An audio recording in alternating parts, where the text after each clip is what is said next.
LDII, Lembaga Dakwah Islam Indonesia, menjadi salah satu lembaga yang dinilai tertutup sehingga misterius bagi sebagian orang. Banyak pertanyaan-pertanyaan yang muncul di kita untuk mengenal siapa sih LDII, karena banyak isu-isu tentang LDII di luar sana. Salah satunya, benarkah LDII hanya boleh menikah dengan sesama LDII? Benarkah kalau ada orang non LDII sholat di masjidnya LDII, maka setelah sholat lantainya dipel? Benarkah orang non LDII adalah najis bagi orang LDII? Itu pertanyaan-pertanyaan yang banyak sekali orang tanyakan tentang LDII. Nah, bagaimana sebenarnya yang ada pada LDII ini? Kita akan ngobrol dengan orang LDII langsung. Assalamualaikum warahmatullahi wabarakatuh. Kembali lagi di Berbeda Tapi Bersama bareng gue Husein Ja'far Al-Hadar. Dan kali ini kita kembali lagi ngobrolin tentang perbedaan di internal agama Islam. Nah, setelah kemarin kita ngobrol bareng teman-teman Muhammadiyah, kita ngerti apa itu Muhammadiyah. Nah, kali ini sesuatu yang mungkin lebih tidak terdengar oleh sebagian kita, tapi biasanya ya kalau gue sih sering melihat pelangnya di mana-mana tuh. Biasanya pelang tulisan kecil biasanya, dan ada tanda panahnya arahnya kemana markasnya, yaitu LDII, Lembaga Dakwah Islam Indonesia. Nah, yang paling sering sih ketemunya waktu itu ketika gue di Kediri, di kampung Inggris Pare.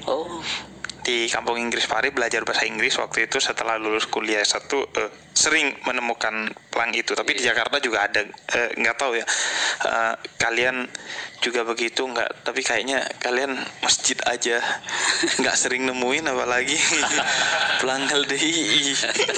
Oke, LDII, dan kali ini bersama Ustadz Aceng Karimullah. Iya, apa kabar Pak Aceng? Alhamdulillah. Saya manggilnya apa nih? Up to you. Kalau gitu saya manggilnya Pak Aceng biar enak ya, atau Bang Aceng. Pak Aceng, saya akan mulai masuk isu-isu yang biasanya orang pertanyakan terkait LDII. Seru nih bagi saya, yang paling ingin diketahui, dan kadang orang mempertanyakan ketika saya lihat riset tentang apa yang ingin kamu tahu tentang LDII. Sikapnya terhadap misalnya kayak Pancasila, NKRI, gimana? Sejak LDII sejak awal terbentuknya landasannya Pancasila. Pancasila ya? Dan sekarang sangat-sangat menekankan kepada warganya untuk menjadi warga negara yang baik, patuh kepada pemerintah yang sah. Patuh kepada pemerintahan yang sah. Dengan segala misalnya ya kurang lebihnya kritik itu biasa ya. Tapi kepatuhan itu mutlak. Oke. Ini yang paling LDII banget bagi banyak orang. Katanya kalau kita sholat di masjidnya LDII, setelah keluar itu dipel. Apakah benar itu, atau sebenarnya tidak sedetail itu, cuman salah paham, atau enggak sama sekali enggak ada begitu? Kayaknya sangat tidak mungkin gitu. Sangat tidak mungkin, karena namanya Masjid LDII kan letaknya bukan di pedalaman, di pinggir-pinggir jalan yang setiap orang bisa mampir di situ. Ya, mampir. Gitu. Iya, katanya boleh aja mampir, tapi setelah itu dipel gitu. Kalau itu tungguin aja. Andai kan dipel, itu memang jadwalnya ngepel. Bukan karena ada orang. Bukan karena menganggap yang berbeda itu najis. Jadi kecurigaan itu kalau menurut Ustadz munculnya dari mana biasanya? Kan itu sangat umum ya. Termasuk saya juga biasanya kalau ini ya, kayaknya kalau kita survei apa itu LDII, pasti orang mikirnya kalau sholat di sana dipel setelah itu, pasti itu. Nah, maksud saya kan itu sumbernya kira-kira dari mana? Mungkin karena orang LDII sangat hati-hati terhadap najis mungkin ya. Jadi dari mulai tempat wudhu, apalagi kalau di situ tempat kencing, terus kemudian untuk masuk ke masjid itu harus meyakinkan bahwa kakinya tuh suci, bersih. Nah, suci. Itu sangat-sangat diperhatikan sekali. Itu yang mungkin kemudian terbangun stigma yang seperti itu ya. Sehingga diajarkan kepada anak-anak juga supaya menjaga bukan hanya kebersihan tapi juga kesucian harus difahami. Karena untuk sahnya sholat kan dipersyaratkan suci tempatnya, suci badannya, suci pakaiannya. Tanpa itu kan nanti sayang sholat kita nggak sah. Nah, mungkin dari situ. Oke. Nah, ini juga katanya, lagi-lagi ini katanya ya, kan kita mau mengkonfirmasi apa yang beredar di luaran. Ketundukan kepada amir itu menjadi sesuatu yang sangat mutlak. Jadi ada hierarki keamiran yang sangat mengikat. Nah, bisa jelasin soal itu nggak terkait dengan LDI? Ya, sekarang kalau disebut itu struktur ya ada aja di DPP, adanya di LDI. Di tingkat pusat adanya DPP, di tingkat provinsi adanya DPW wilayah, di tingkat kabupaten kota adanya DPD. Oke. Dengan perangkat itu secara organisasi lah ya. Iya, itu. Kalau posisi amir itu sekarang udah nggak ada. Sekarang udah nggak ada. Tapi pernah ada. Ya. Pernah ada posisi amir. Dan posisi amir itu lebih ke apa biasa kalau dulunya? Sebetulnya sebagai kiai pondok aslinya. Kiai pondok. Tapi memang ada ketaatan penuh kepada amir. Saya kira kalau ketaatan sih selaku santri takzim, mungkin takzim kepada kiai, dan pemuliaan. Itu ya, dan itu di setiap pondok saya lihat ya takzimnya santri kepada kiai itu orang awam melihat kok sampai begitu sih. Tapi di kalangan pesantren sih biasa-biasa aja begitu. Kalau peniadaan amir itu melalui keputusan muktamar atau gimana? Yang kemudian amir itu dulu ada, sekarang tidak ada. Dulu di luar LDI, sebelum ada LDI. Jadi ketika ada LDI ya sudah, yang berlaku adalah struktur organisasi saja. Jadi amir itu sebelum kemudian secara organisasi muncul, baru ada kayak amir itu. Adanya amir itu sebelum adanya. Iya, sebelum ada LDI. Ketika sudah ada LDI udah nggak ada. Ada adalah struktur Dan amir-amir itu sudah masuk ke LDI. Ya. Terikat sama itu ya. Oh ya, ini terkait juga dengan keamiran sih, bahwa ada pola penafsiran yang eksklusif terhadap Al-Quran dan Sunnah gitu. Misalnya penafsiran yang benar adalah penafsiran teman-teman LDI saja atau amir saja. Mungkin juga itu kalau saya telusuri dari tadi, awalnya kan munculnya ngaji kitab dari seorang kiai kemudian ditulis. Ya. Nah, sikapnya terhadap itu gimana? Terhadap pendapat orang lain yang berbeda dalam memahami Al-Quran dan Sunnah. Pada kenyataannya sekarang para kiai, para ustadz sudah bersumber dari pesantren-pesantren lain, dari perguruan tinggi juga. Sudah tidak eksklusif lagi. Tidak eksklusif lagi. Berarti itu lebih ke kayak fenomena-fenomena yang dulu ya, mungkin ya. Dulu yang ada. Dan memang kayak ngaji Al-Quran dan Sunnah kepada siapapun nggak ada masalah, teman-teman LDI. Malah ya itu ustadz sekarang bersumbernya dari berbagai macam sumber. Oke. Nah, kalau soal ini, soal zakat, infak dan sedekah, kemudian saya dapat catatan ini harus ke sesama LDI sendiri atau harus ke lembaga LDI sendiri. Nah, itu sifatnya mengikat atau hanya karena ya setiap anggota organisasi seharusnya begitu? Iya, saya kira sebagai warga organisasi ya tentu punya organisasi ya tentu akan mendahulukan organisasi ini. Tapi tidak ada kok larangan untuk menyumbang pada yang lain, yang enggak lah. Oh ya, oke. Iya. Nah, ini terakhir nih, Sat, sebagai catatan yang saya pegang terkait LDI, zakat, infak dan sedekah yang sudah diberikan kepada lembaga itu warganya nggak boleh nanya nih peruntukannya untuk apa dan lain sebagainya. Kalau bahasa sekarangnya itu ini transparansi. Nah, itu gimana tanggapannya? Boleh aja. Laporannya semua.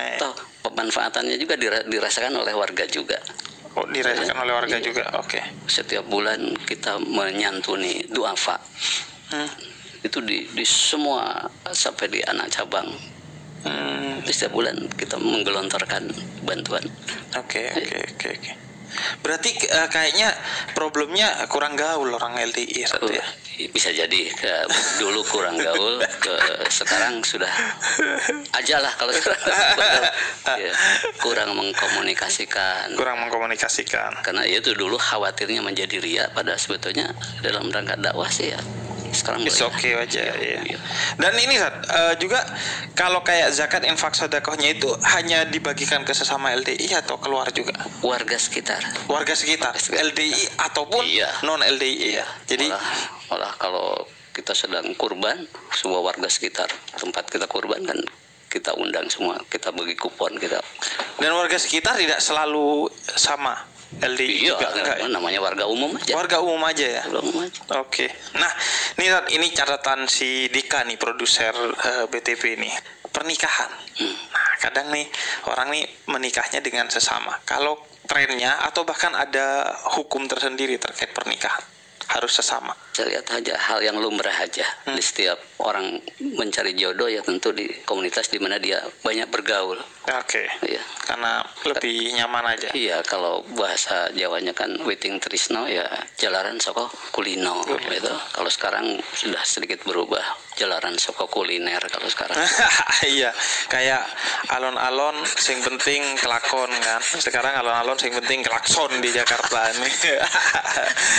Jadi boleh aja.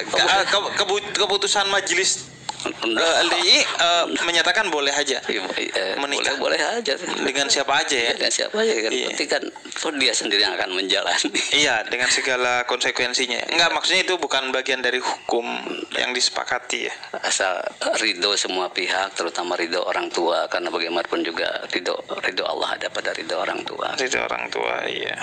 Jadi kalau sikap kepada mereka yang berbeda sebagai sesama muslim itu nggak ada masalah. Nggak ada masalah. Tidak sampai kemudian menganggap itu sesat. Itu tadi, maka yang pertama tuh kebangsaan itu dengan yang tidak seagama aja kita harus rukun. Oke. Lakum dinukum waliyadin. Ya dengan sesama Islam lebih ya, rukun lagi. Andaikan ada beda, katakanlah beda madhab, ya sudah, lakum madhabukum walana madhabuna. Nah, itu aja. Lana a'maluna walakum a'malukum, kata Quran. Nah, kok gak pernah minta sumbangan yang di jalan-jalan tuh buat bangun masjid? Katanya sudah dari warganya aja, gak mau menerima sumbangan dari luar warga. Kita lebih ingin mempraktekkan pelajaran dari Rasulullah, ayadul ulia khairum min ajadi sufla. Jadi andaikan kita membuat organisasi, sebisa-bisa kita jadi organisasi yang mandiri lah. Kepada masyarakat sebisa-bisa kita jadi orang yang memberi. Tangan di atas lebih mulia dari tangan di bawah. Makanya segala kegiatan tentu ya diusahakan dicukupi oleh warga. Oke. Tapi seandainya ada orang yang mau memberi, mau ya. Oh ya, sekarang Anda kasih saya. Iya, terima aja. Termasuk dari pemerintah. Oh iya. Dari pemerintah ya. Jadi yang tidak kan mengikat, ada tuh bantuan yang khusus organisasi. Beberapa rumah santri datang dari pemerintah. Bis sekolah beberapa unit dari pemerintah. Bis sekolah beberapa unit dari pemerintah. Oke. Jadi terbuka, tapi tidak terikat, tidak mengikat dan tidak mengikat tuh maksudnya tidak harus nyoblos ini dan itu ya. Iyalah. Oke. LDI itu sendiri, LDI ini hanya ada di Indonesia atau juga ada di di luar negeri sih? Ya, sebagai lembaga, karena namanya juga sudah Lembaga Dakwah Islam Indonesia ya. Berarti cakupannya hanya Indonesia ya, hanya ada di Indonesia. Ya. Adapun para alumninya kemudian tersebar, ada yang belajar, ada yang kerja di luar negeri, mereka juga membuat komunitas sendiri, ya. Di luar organisasi sendiri kadang-kala di Australia, di Korea, di Jepang mereka punya. Oke. Tapi kalau untuk cabang di luar negeri resmi LDI belum ada. Tapi mungkin aja ada. Ya karena salah satu departemennya ada departemen hubungan antar lembaga dan luar negeri. Oh, oke. Ya, mestinya untuk perkembangan selanjutnya bisa saja. Kalau di Indonesia sudah ada di semua kota 34 provinsi. 34 provinsi. Ya. Kalau kota? 300-an kota. Ya. Oh, berarti hampir semua kota ya di Indonesia ya. Ada kantornya. Ya. Oke, kalau provinsi fix di semua provinsi ada. Ya. Nah, LDI sendiri itu apa sih? Karena orang nih banyak tahu pelangnya doang gitu. Ini adalah lembaga dakwah, lembaga dakwah Islam Indonesia. Oke. Maka kami punya program unggulan pun. Itu kita ada 8 program unggulan sekarang ini. Justru yang pertama adalah tentang kebangsaan. Oh, oke.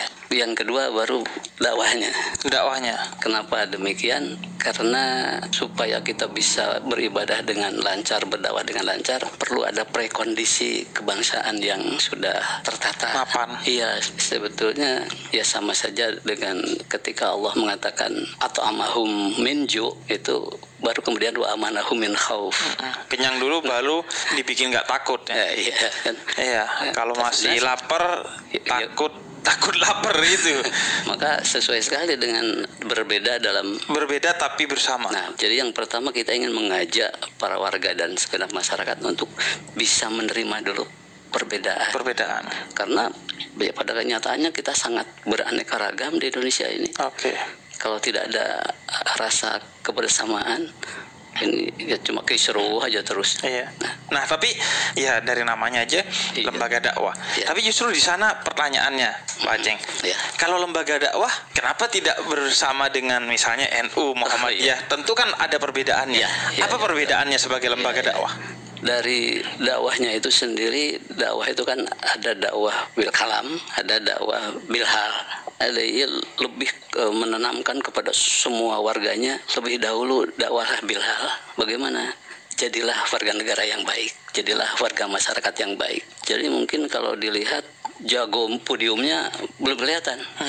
Jarang-jarang ada yang jadi singa podium gitu.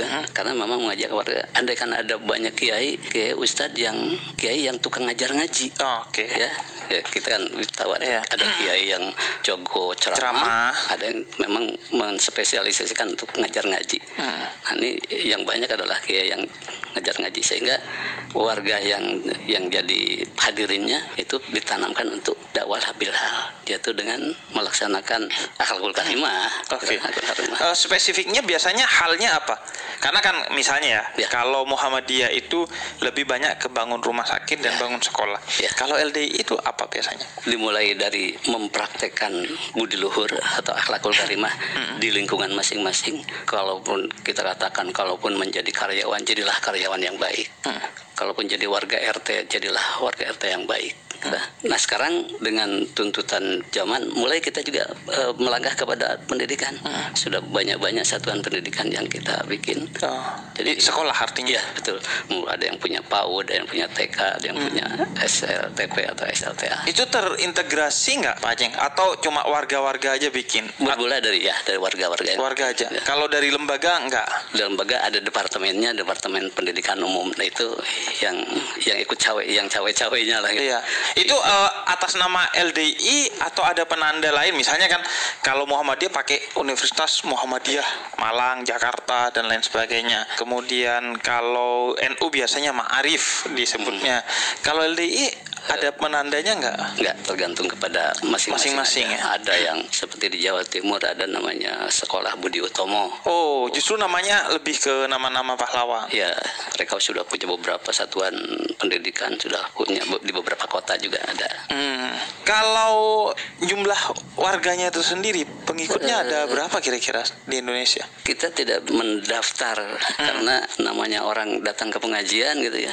Karena istilah yang dinamakan anggota, yang dinamakan anggota itu justru yang disebut adalah pengurus atau mantan pengurus, itu baru disebut anggota.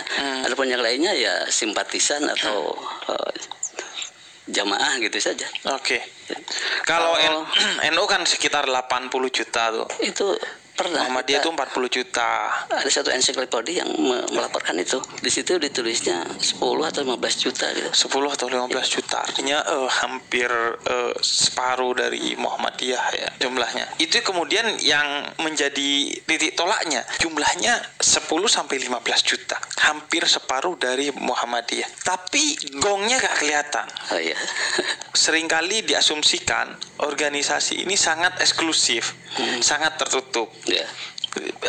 Ya kalau jokes saya dari tiangnya aja kecil biasanya. Nah itu kan yang perlu kita tanyakan gitu.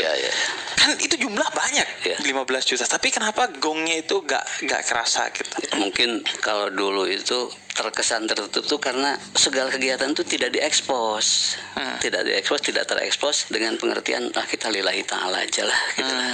Belakangan ini baru terpikir bagaimanapun juga ini harus dikomunikasikan kepada masyarakat, sehingga misalnya kalau kita kurban tuh ya lillahi ta'ala, coba dalam rangka dakwah, maka dalam Idul Adha sekarang ini kita berhasil berkurban sekian ratus sapi, sekian ratus kambing, yang kalau di total sekian M. Nah itu baru belakangan sudah mulai. Karena sudah pasti kan niatnya bukan untuk riak lah, pasti. Tapi karena ini dakwah, karena lembaga dakwah kan pasti menyiarkannya, dan sekaligus untuk menepis kecurigaan orang kan.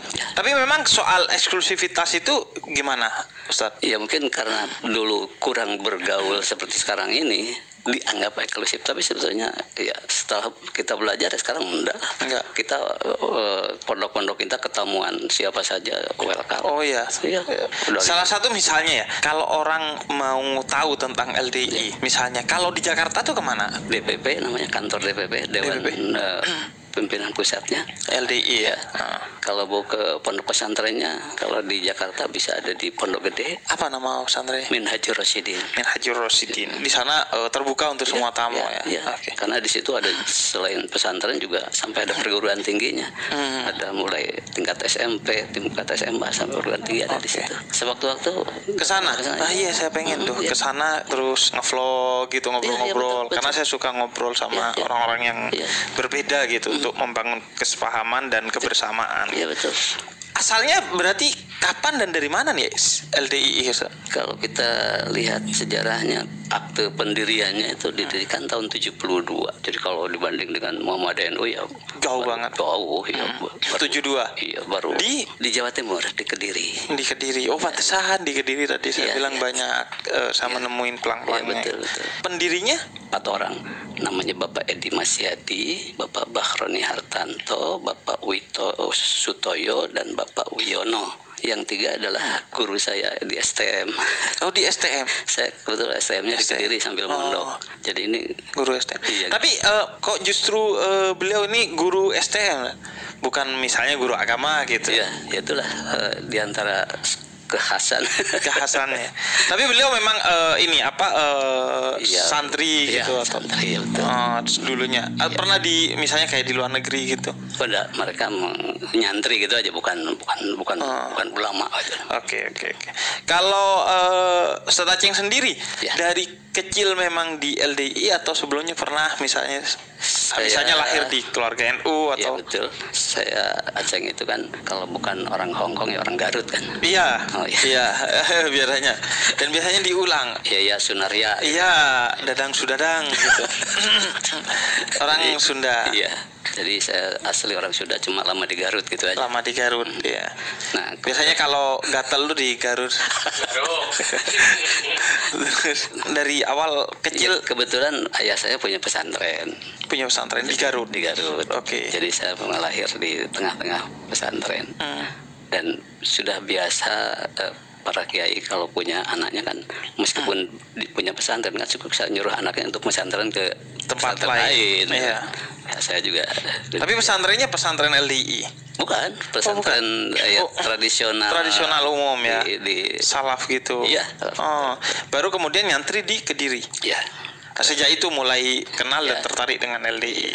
Yang juga tadi saya pengen eksplor lagi juga soal ideologi. Sebagian orang kan menganggap ya ini bukan soal perbedaan dakwah aja, tapi ada ideologi yang pastinya berbeda gitu dengan yang lain, seperti misalnya NU dan Muhammadiyah tuh kan. Itu lembaga dakwah tapi mendakwahkan ideologinya masing-masing yang berbeda gitu. Kalau LDI itu sendiri, andai kan ada perbedaan, saya kira hanya masalah-masalah ranting saja kan biasanya. Kalau masalah prinsipan ya harus sama lah. Sama pasti.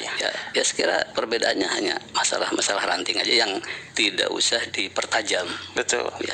Contoh yang biasanya populer apa, Ustaz? Kalau antara Muhammadiyah dan NU, yang satu misalnya sholatnya pakai usoli, yang satu tidak, kita yang tidak pakai usoli. Oh, tidak pakai usoli. Okay. Yang satu kunut, yang satu tidak, kita nggak pakai kunut. Oke, berarti lebih dekat seperti Muhammadiyah. Ya, namun dalam pengajian para warga sampai sekarang ini, basis pengajian kan ada di tingkat PAC, anak cabang, ada di Majelis Taklim. Oke. Jadi masing-masing hadirin tuh pegang Qurannya sendiri-sendiri. Oke. Pegang kitabnya sendiri-sendiri. Ketika ustadznya menjelaskan, setelah dibaca, kemudian diartikan satu persatu kata, itu masing-masing yang hadir mencatat arti dari perkata, kemudian dibahas per ayat, per kalimat. Itu yang dari dulu sampai sekarang dipertahankan ya, seperti itu. Talaki itu lah. Ya, sejak anak-anak bangga punya Quran sendiri. Iya, karena sudah diartikan, dimaknai sendiri dari tangannya dia dan sanadnya bersambung. Iya, gitu. Okay. Itu mungkin yang salah satu yang ada ini nggak spesifikasi misalnya kalau fikih madhabnya apa, lebih ke Maliki atau Syafi'i? Kalau NU kan biasanya ke Syafi'i. Kita tidak menonjolkan salah satu madhab. Jadi di tingkat DPP, kalau di Muhammadiyah ada majelis tarjih. Kalau di LDI ada yang namanya majelis taujih wal irsyad kalau nama lengkapnya. Kayak Bahsul Masail kalau di NU ya. Nah, itu yang dikaji, dari semua madhab dikaji, kemudian dipilih salah satu yang kita anggap lebih mendekati kebenaran. Itulah yang diajar, disebarluaskan pada warga. Jadi tidak mengkhususkan pada satu. Lebih ke majelis itu yang kemudian menentukan ya. Iya. Dan itu ketaatannya penuh semua ke bawah. Ketaatan ya sesuai dengan ayatnya aja, bahwa setiap orang Islam harus taat kepada Allah, taat pada Rasul, taat pada ulil amri. Ya. Nah, kalau murid ya taat pada gurunya, kalau anak taat pada orang tuanya, kalau karyawan ya taat pada bosnya. Saya jadi pengen nanya, kan lebih dekat dengan Muhammadiyah. Rokok tuh kalau di LDI haram nggak? Ya, haram ya. Haram ya, tidak boleh merokok emang. Kalau kayak misalnya mendengar musik boleh? Masih umum, sebagaimana umumnya ya. Terjadi perbedaan pendapat, ada yang boleh kan, ada yang enggak. Oke. Terus kalau ini kayak tahlil ziarah kubur itu tidak. Berarti sangat mirip dengan Muhammadiyah ya secara ideologi ya. Oke. Ada ini enggak? Ada, karena melihat kemiripannya, ada garis hubung dengan Muhammadiyah enggak? Misalnya dulunya pendirinya adalah Muhammadiyah atau gimana gitu? Kayaknya enggak, karena jaraknya terlalu jauh ya. Iya, tapi orang-orangnya yang dulu berasal dari Muhammadiyah juga banyak juga sih. Oh iya. Oke. Soal 8 program tadi. Jadi kalau LDI itu ya ini 8 ini kerjanya. Bidang kebangsaan, bidang dakwah, bidang pendidikan, pangan dan lingkungan hidup, ekonomi syariah. Oh, ekonomi syariah. Yes, kita mengajak warga untuk menjauhi riba kan. Itu berbasis apa? Koperasi atau ada bank bahkan? Ada koperasi, ada Baitul Mal wa Tamwil, ada BPRS. Dan namanya bukan LDI, maksudnya sesuai dengan warga yang bikin. Terus apalagi? Kesehatan alami itu. Iya, herbal. Kemudian kebangsaan, dakwah, pendidikan, pangan dan lingkungan hidup, ekonomi syariah, kesehatan alami, teknologi digital. Oh, teknologi digital. Kemudian energi terbarukan. Nah, teknologi digital tuh lebih ke apa? Misalnya semula kita namanya pengajian itu tatap muka. Ketika musim pandemi ini, di mana kesempatan tatap muka sangat-sangat dibatasi dan ditiadakan, pengajian jalan terus lewat pengajian online. Berarti 8 program ini bukan dari awal dulu? Bukan, sejak Munas keberapa kemarin baru ini, beberapa tahun ini ya. Oke. Berarti Munas itu untuk juga memilih ketua umum. Ya, setiap 5 tahun. Ya. Sekarang siapa ketua umumnya? Insinyur Kriswanto Santoso, MSc. Oke, justru seorang insinyur ya. Iya, lulusan Inggris malah. Lulusan Inggris. Oke. Kan ini lembaga dakwah. Ya. Dai-nya yang populer atau paling populer siapa biasanya? Ya, Ada itu nggak kalau- yang kayak kita, wah kalau ini dai kita nih. Nah, itu karena kita lebih banyak kepada ngaji, jadi ustadznya tuh banyak ustadz ngajar ngaji. Ustaz ngajar ngaji. Iya. Yang jadi jago podiumnya Podium malah belum ada. belum ada yang tingkat nasional. Gitu. Yang tingkat nasional. Paling ya tingkat Jakarta Selatan aja. Tingkat Jakarta Selatan. Oke. Dan rata-rata kalau ininya apa warganya disebutnya warga ya? Ya, warga. Warganya itu anak muda atau orang tua. Dari semua kalangan sejak PAUD jadi malah kita sudah susun kurikulum untuk anak-anak PAUD, anak usia dini sudah kita susunkan kurikulumnya. Kemudian di atas PAUD itu kita namakan cabai rawit. Oh, cabai rawit. Kemudian nanti ada pra-remaja. Itu tingkatan-tingkatan warganya. Ya, dan ada remaja. Remaja itu kan sudah sampai kepada usia nikah gitu kan. Terus nyambung itu kan nanti setelah masuk usia nikah nanti ke pengajian umum sampai pengajian lansia. Nah, jadi memang Ada pengajiannya semua itu. Iya. Cabai rawit dan lain ya, sebagainya itu. betul. Dengan segala kurikulumnya. Oh, ada kurikulumnya bahkan ya. Terutama untuk remaja nih yang Remaja. Kalau untuk kalau dewasa kan udah pengajian umum aja. Iya, pengajian Iya. pada umumnya Iya. jelek. Nah, kalau awal terbentuknya tuh jadi apa ini ya? Latar belakangnya. Ya dari pengajian itu saja yang dikaji Al-Qur'an dan Sunnah Sunnah. Nabi dengan cara itu tadi, dengan cara dibaca, dimaknai huruf per huruf, dijelaskan per kalimat, per ayat sampai ngerti. Setelah ngerti, silahkan diamalkan sesuai dengan kemampuan masing-masing. Iya, kalau awalnya kayak kalau Muhammadiyah kan pengajiannya kayak Ahmad Dahlan gitu ya. Kalau NU dari Komite Hijaz lah. Nah, kalau ini ada sejarah spesifiknya. Ada dulu itu di Kediri ada seorang ulama namanya Kiai Nur Hasan. Kiai Nur Hasan. Itu yang punya pesantren di Kediri. Oke. Sekarang namanya pesantren Wali Barokah. Di Kediri sampai sekarang ada. Masih ada. Wali Barokah. Ya, yang melanjutkan pelajaran dari beliau itulah setelah beliau wafat, kemudian pesantrennya diserahkan kepada Keluarga. yayasan. Oh, yayasan. Ya, nah, itulah yang sampai sekarang berjalan dan alumninya tersebar kemana-mana sampai ke luar negeri. Akhirnya kemudian diwadahilah dengan LDI. LDI, Lembaga Dakwah Islam Indonesia ya. Iya. Kalau dari ini karena udah terlihat sangat mirip Muhammadiyah, saya harus nanya ini nih. Ada Habib enggak di LDI? Kalau Muhammadiyah kan nggak ada nih. Kemarin kita ngobrolin soal itu sama Muhammadiyah. Nah, kalau di LDI ada nggak? Person Habib ya banyak lah. Banyak ya? Iya. Person Habib Iya. yang dia Habib kemudian betul. berada di LDI. Ketika kalau Anda kebetulan ke Kediri mampir ke Kertosono, di situ ada pesantren juga. Ya yang memimpin ya Habib. Oh, yang memimpin Habib. Iya. Tapi dipanggil Habib nggak? Kalau di Muhammadiyah kan nggak ya, nggak ada gitu tradisinya. Ya enggak juga sih. Enggak juga ya. Ya berarti mirip banget sama Muhammadiyah ya. Saya tidak punya privilege di sana. Makanya mending saya di NU aja lah. Tidak dapat privilege saya.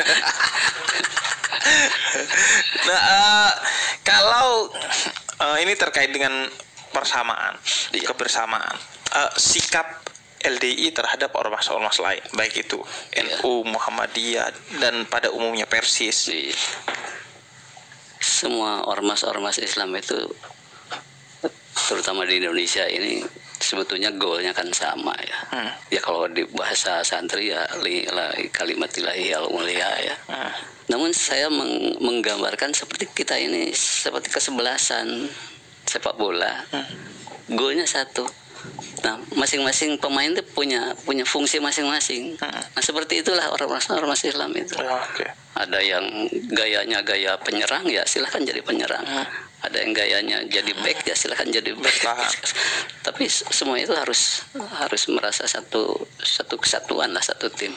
Oke. Kalau LDI lebih ke posisinya apa? Peran strategis yang ininya. Ya mestinya di posisi manapun mestinya bisa main. gitu. Nah ini nggak apa kayak kalau orang NU itu lebih ke sarungan misalnya ya. Kalau orang Muhammadiyah enggak gitu. Kalau LDI ada nggak yang orang bisa, wah ini teman saya yang LDI ini bisa ini nggak teridentifikasi atau dari ibadahnya atau dari apa yang bisa memperlihatkan bahwa oh ini orang LDI gitu. Oh ya. Yang hobi sarungan silahkan sarungan, yang hobi pakai celana silahkan. Cuma kalau pakai celana kayaknya salah satu yang kelihatan kita mengamalkan hadis ma'asfala minal ka'bain fafinar, maka dikatakan mesti celananya ngatung. Iya, cingkrang. Jangan isbal. Iya. Anda tahu isbal itu di bawah mata kaki celananya. Oke. Kemudian kalau soal pondoknya sendiri, tradisi pondoknya apa yang punya ciri khas dari tradisi pesantren-pesantren di LDI?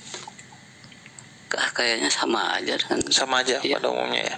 Ya malah kalau dibandingkan dengan waktu saya dulu di pesantren tradisional, kalau pesantren tradisional kan namanya mondok itu santri masak sendiri. Kalau saya dulu pakai panci sendiri. Kalau di Garut namanya kastrol. Kalau sekarang pesantren sekarang ya sudah dapur umum kalau sekarang. Iya. Ada basis nggak? Misalnya kalau Nahdlatul Wathon kan di Lombok gitu. Iya. Kalau LDI ada nggak basis LDI itu di mana misalnya? Mungkin yang terbanyak ya Jawa Timur, Jawa Tengah. Jawa Timur, Jawa Tengah ya, yang paling banyak. Jawa Timur artinya Kediri ya, tempat berdirinya. Ya. Oke, Zat, terima kasih Zat Aceng atas waktunya. Senang sekali dan teman-teman tadi juga udah di-spill sama Zat Aceng bahwa kalau kalian pengen tahu ada pesantrennya dan kalau pengen tahu langsung bisa temuin lah di LDI di berbagai tempat. Yang kalau ada itu tuh LDI belok kiri itu ada tuh di daerah mana ya, Blok M apa ya, gue pernah lihat juga tuh ada LDI belok kiri. Itu nggak promo aja 10-15 juta pengikutnya, gimana kalau promo? Anda nggak tertarik promo gitu? Jangan promo. Nggak tertarik masuk di Instastory gitu, di ini kan di endorse gitu. Tapi itu ngomong-ngomong gimana tuh 10-15 juta tanpa endorse loh. Itu berarti gimana caranya menjaring? Ya kita kan mempraktekkan ayat ya ayyuhalladzina amanu qu anfusakum wa ahlikum nar. Oh, oke. Jadi ya lebih ke pertemanan, kekeluargaan gitu. Itu. Dakwahnya lebih ke ini door to door service. Iya betul. Lebih ke door to door ya, lebih ke keluarga ya. Oke, terima kasih Aceng atas waktunya. Semoga bermanfaat. Menghadiahkan kepada Anda tulisan saya. Nah, saya dikasih buku karya Aceng Karimullah. Nih, judulnya Somebody Ask Me. Dari soal akhlak dan akidah sampai urusan rumah tangga dan pemilu. Jadi ini ada pengantar dari Ketua Umum MUI Provinsi DKI Jakarta, Kiai Haji Munsir Tamam. Jadi ini juga sekaligus di buku ini dijawab saja pertanyaan-pertanyaan soal LDI yang biasanya ada. Dari soal akidah sampai urusan rumah tangga dan pemilu. Kalian bisa dibeli di mana saja itu? Enggak, ini kebetulan saya enggak jual malah. Anda udah enggak endorse, enggak jualan. Terima kasih. Aceng, semoga bermanfaat buat teman-teman. Jadi itu paling tidak sebagai pengantar lah. Buat kita mengenal LDI. Tentu pasti banyak pertanyaan dari kalian yang belum terjawab. Jadi nanti bisa kalian langsung rujuk ke websitenya, media sosialnya, pondoknya dan lain sebagainya, sehingga kita bisa saling bersama meskipun kita berbeda. Ya, dan dalam rangka fatabayanu lah. Fatabayun ini tentu ini berbeda tapi bersama ini kayaknya kelewat tabayun sudah semua pernah di sini. Agak masih lah ini. Besok katanya Dika mau undang penyembah balon. Oke, terima kasih teman-teman. Silakan ambil manfaatnya dan yang menurut kalian nggak bermanfaat ya udah tinggal nggak usah didengerin. Terima kasih. Wassalamualaikum warahmatullahi wabarakatuh. Waalaikumsalam warahmatullahi wabarakatuh.